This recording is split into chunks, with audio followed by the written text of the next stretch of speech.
Olá, bando de irmãozinho estudioso, bem-vindo a mais um LES, a sua lição da Escola Sabatina em áudio e vídeo aqui no YouTube. E estamos no nosso quarto trimestre de 2016 com o tema do livro de Jó. Estamos estudando o livro de Jó. Estamos na nossa 7ª semana de estudo que fala sobre castigo retributivo, tá bom? Só para você se localizar, hoje já é quarta-feira, 9 de novembro, e o nosso verso temático da semana está em Jó capítulo 11, verso 7, que diz o seguinte: você consegue adivinhar ou descobrir os mistérios de Deus? Pode sondar os limites do Todo-Poderoso? Então assim, a gente consegue descobrir, desvendar todos os mistérios, as coisas que são inconcebíveis sobre Deus? Você consegue saber até onde Ele alcança? Eu estou repetindo bastante isso porque eu acho legal trazer para você também uma ideia diferente sobre o verso temático da semana. E sendo que hoje já é quarta-feira, significa que a gente só vai ler amanhã também, porque vamos esforçar sexta-feira termos o verso decorado. Eu insisto nisso, parece bobagem, mas eu vejo valor nisso. Espero que você também veja alguma coisa. Bem, vamos lá. Muito tempo depois da morte de todos os personagens do livro de Jó, foram registradas nas Escrituras muitos exemplos do direto castigo divino sobre os maus, bem como as bênçãos também aos fiéis. Então, qual é a grande promessa que é dada para os obedientes? E de acordo com o texto, vamos dizer se é verdadeiro ou falso, duas afirmações que tem em seguida. Então a gente vai ter que abrir agora Deuteronômio capítulo 6. Então vamos para Deuteronômio capítulo 6, verso 24 e 25. Capítulo 6, 24 e 25. O Senhor nos ordenou, cumpríssemos todos esses estatutos e temêssemos o Senhor nosso Deus para o nosso perpétuo bem, para nos guardar em vida, como tem feito até hoje. Será por nós justiça quando tivermos cuidado de cumprir todos esses mandamentos perante o Senhor nosso Deus, bem como o ordenado. Então será para o nosso bem, para o nosso perpétuo bem, certo? Ele será a justiça para quando cumprirmos tudo aquilo que Ele pediu. Então tá bom. Então qual é a grande promessa? Que Ele nos guardará para o bem. Então vamos ver a primeira afirmação. A promessa de que não teremos problemas na vida. O segundo, a promessa de sermos bem-sucedidos e preservados em vida. Eu acredito que era para o nosso perpétuo bem. Então, não ter problemas nessa vida não está dizendo aqui, né? Bem, então eu vou colocar como falso. Agora, a promessa de sermos bem-sucedidos e preservados em vida. De sermos bem-sucedidos, eu colocaria as duas como falso, na verdade, porque para mim não está dizendo. Está dizendo apenas que o Senhor nos ordenou que cumpríssemos os estatutos, temêssemos o Senhor nosso Deus para o nosso perpétuo bem, para guardar-nos em vida, como tem feito até hoje. Para nos guardar em vida. Ok, preservar-nos em vida.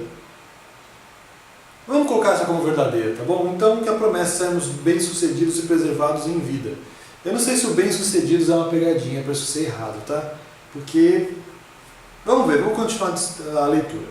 O Antigo Testamento está repleto de promessas de bênçãos e prosperidade. Deus diretamente as traria ao seu povo se eles lhes obedecessem. Portanto, teremos aqui exemplos de Elifaz, Bildade e Zofar haviam dito a Jó a respeito de Deus abençoar a fidelidade daqueles que buscam oferecer a Ele os seus mandamentos e ter uma vida piedosa e justa. Ok, está fazendo um pouco mais de sentido. Sim, às vezes você tem realmente o exemplo de como as bênçãos de Deus vêm para aqueles que resolvem segui-lo, resolvem manter-se fiéis à sua palavra, de acordo também com o que a gente tinha lá no caso, Bildade e Zofar falando, que eles estavam falando de coisas que eles já tinham visto na vida deles, já tinham tido esse mérito.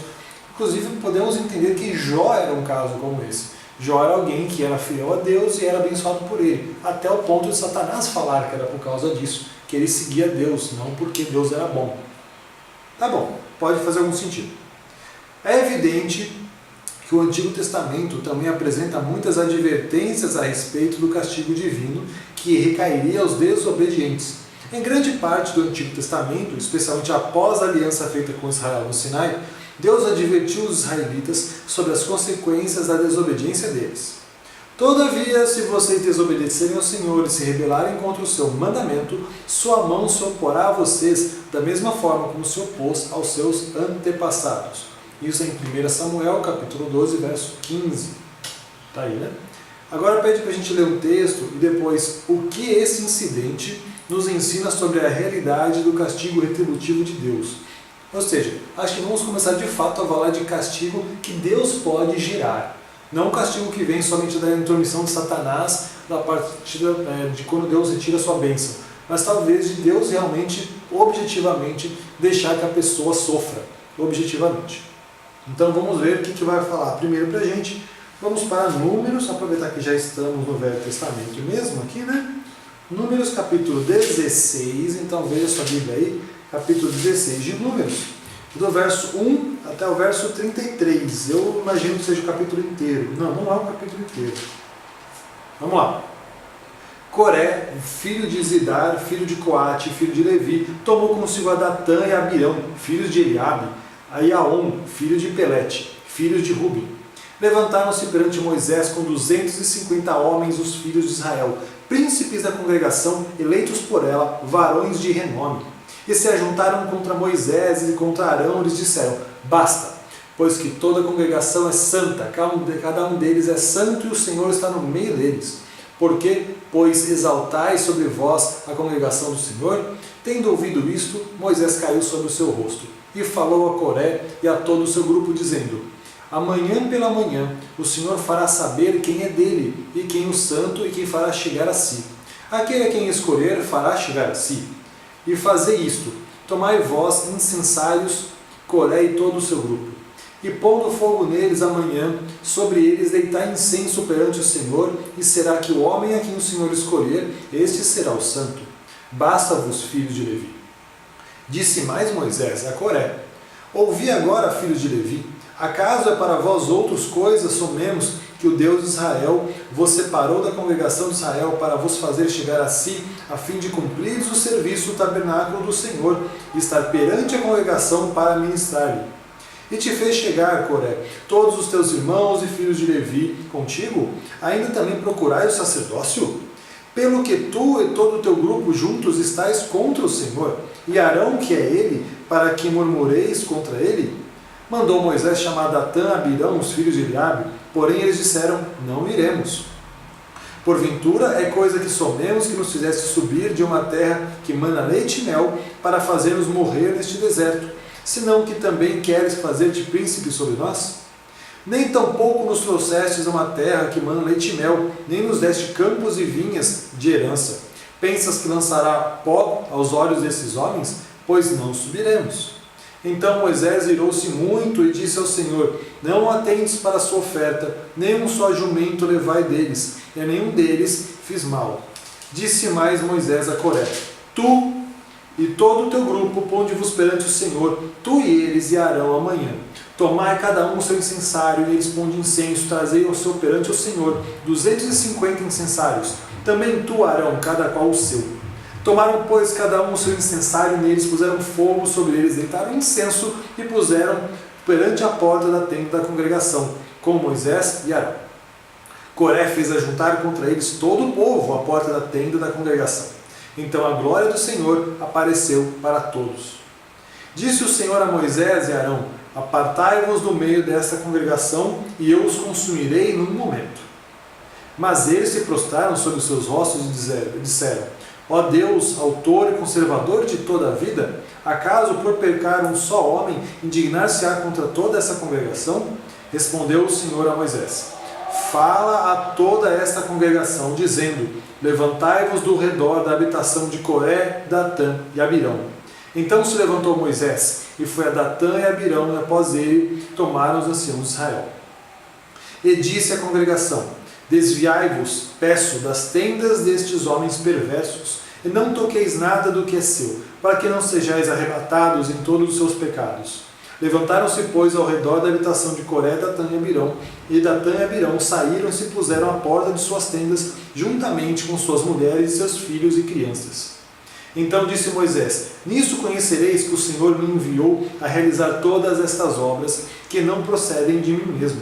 Se morrerem esses como todos os homens morrem, e se forem vistados por qualquer castigo, como se dá a todos os homens, então não sou enviado do Senhor.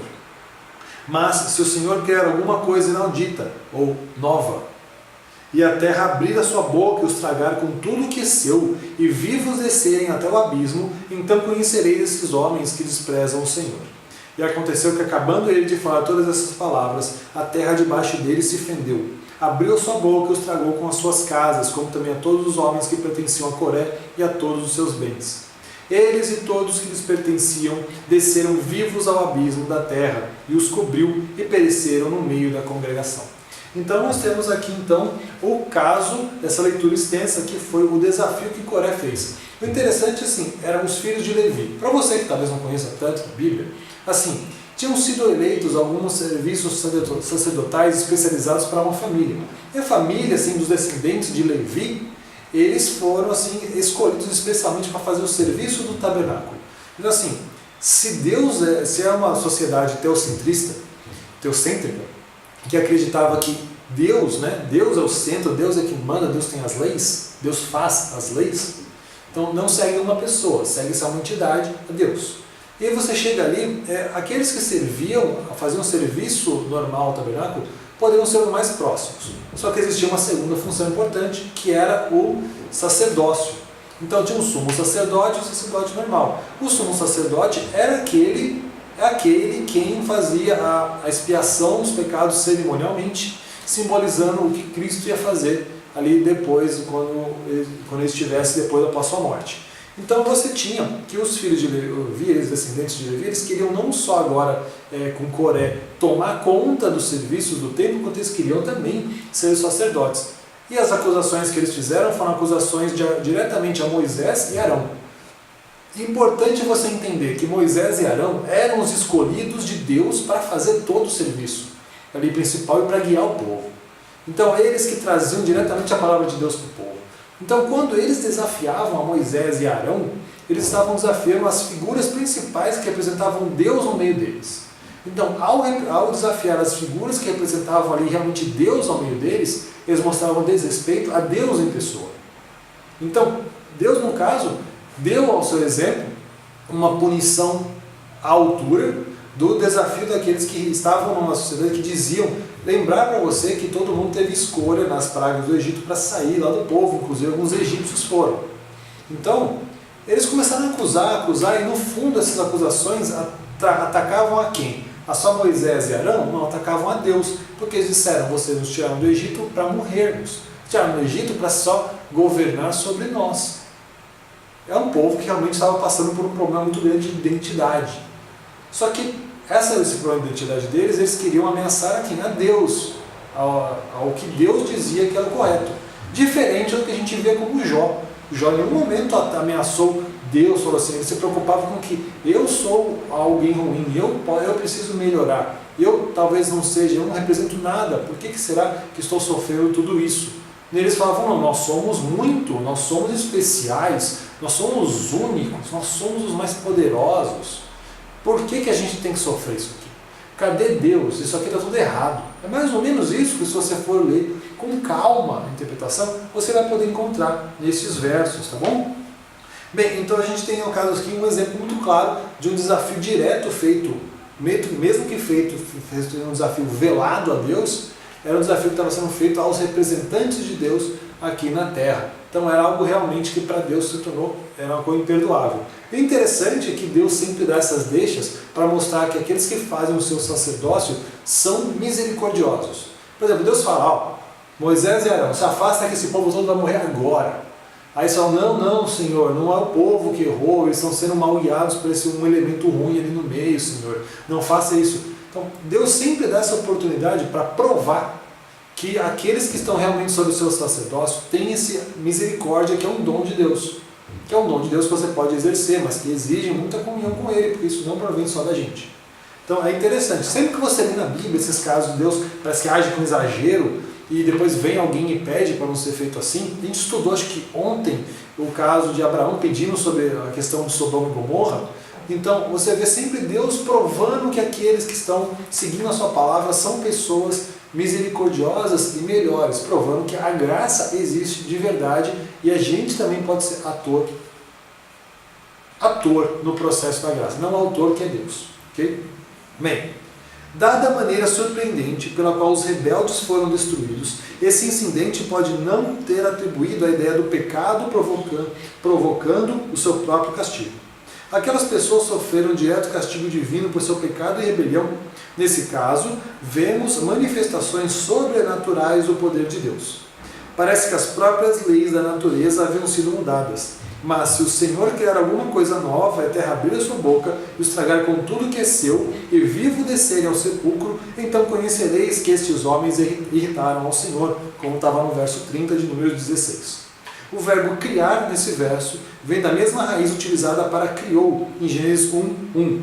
O Senhor queria que todos soubessem que Ele foi o mesmo que, de maneira imediata e direta, havia trazido aquele castigo sobre os rebeldes. Então a gente tem pela primeira vez um exemplo claro de Deus trazendo ali um castigo, porque já que era uma afronta direta a Deus que estava sendo realizada, Deus foi ali mostrar que aquelas pessoas estavam erradas e fez o que Ele achou necessário, ou que Ele sabia que era necessário, porque dizer que Deus achou é meio estranho se nós acreditamos que Ele é onisciente, certo?